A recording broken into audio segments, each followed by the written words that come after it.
Hello everyone, it's Josh here from Loveridge Designs, and this week on Getting Into It with Loveridge Designs, we are going to cover the importance and impact of slow motion in video production. Slow motion is a special effect technique in which actions appear to be happening slower than its normal speed. Often it can be used to lend versatility to a project.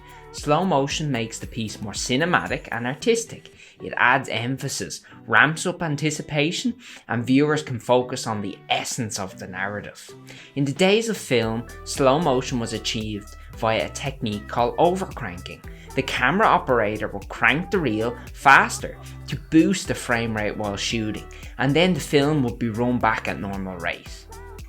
The same principle stands for digital media today. To achieve slow motion with digital video cameras and DSLRs, you record at a faster frame rate and then play back at a normal speed. While 24 frames per second is a standard movie recording speed, many of today's DSLRs can record footage at up to 120 frames per second. When you play the footage back at normal speed, the slow motion effect is achieved. As with any special effect, the point gets lost if it's overused. Determine the optimal times to introduce slow motion.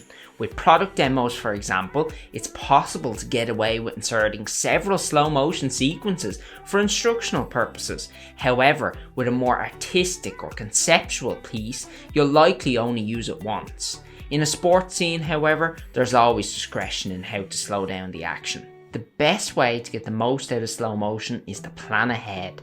Analyse how it fits into your overall narrative, action and script, and then plot where the effect will best serve your story.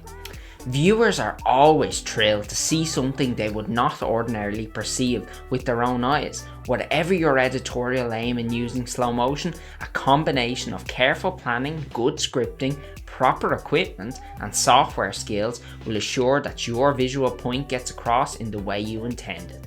Thank you very much for taking the time to watch the video. I hope you found it both informative and engaging. Until next time.